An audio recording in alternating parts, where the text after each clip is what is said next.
The Bell P-39 Airacobra.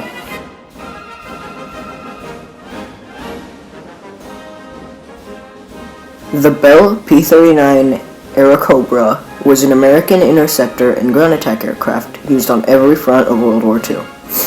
It became the most Russian-American fighter.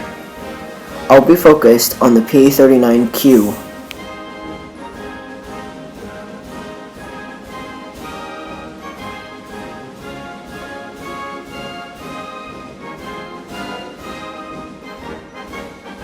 Design and development.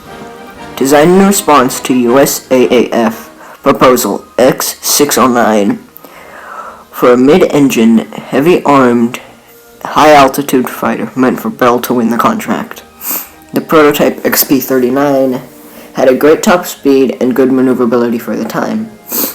The XP-39 also had a tricycle landing gear, which was later used on later jets like the Me-262, Gloucester Meteor, and F-86 Sabre.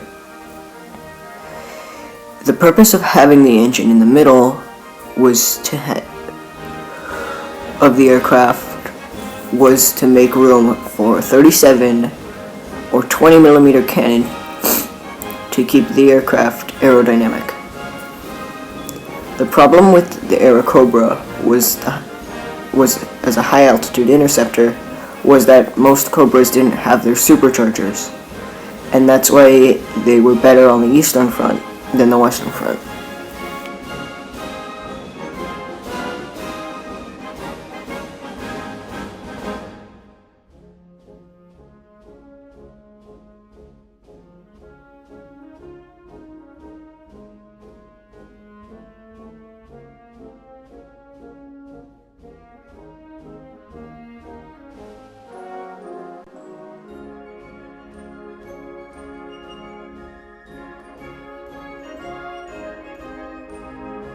Specifications: equipped with Alice V-17 HD V12 liquid-cooled piston with 1,200 horsepower,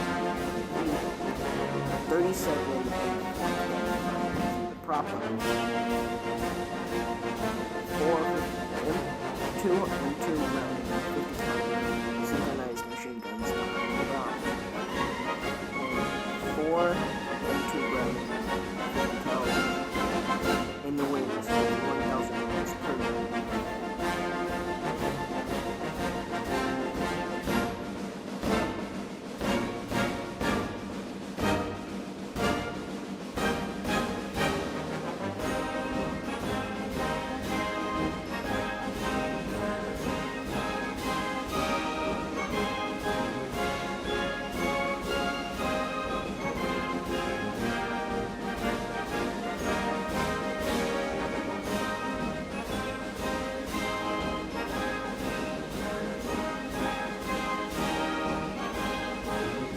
Variants. The Bell XFL Airabonita was a prototype carrier-based interceptor based on the P-39. The Airacobra Mark I was a British variant with a 20mm Hispano cannon instead of the 37mm M4. The Bell P-63 King Cobra was an upgrade to the Airacobra. The P-76 was an interceptor with a supercharger-equipped interceptor based on the Airacobra.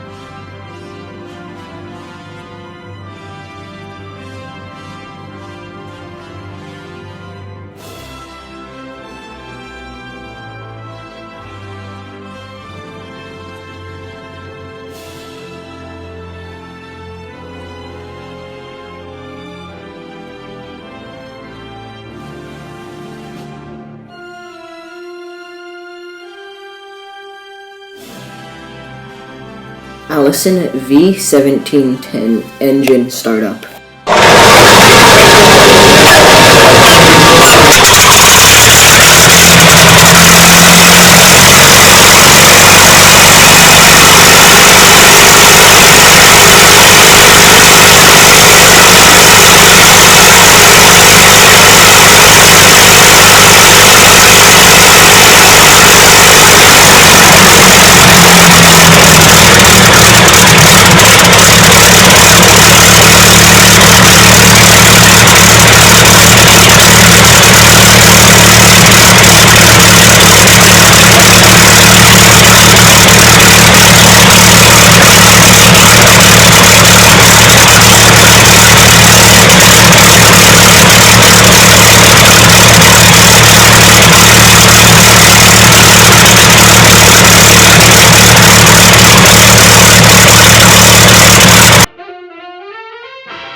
Notable pilots. The top 3 aces that flew the P-39 was Alexander Polishkin with 48 out of his 59 kills on the Airacobra, Nikolai Grevzhlev with 41 out of 57 kills on the Airacobra, and finally Grigory Vikuzhlov with 50 out of his 56 victories on the Airacobra.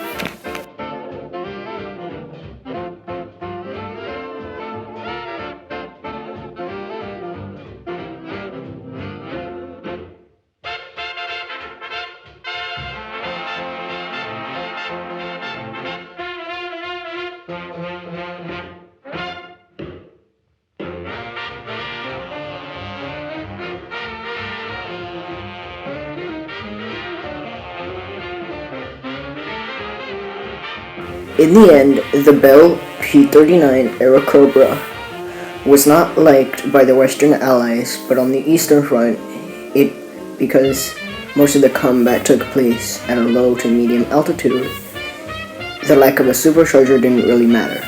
And because the M4 cannon was so powerful, in a frontal attack, one bite from the Cobra was able to kill all aircraft it came across.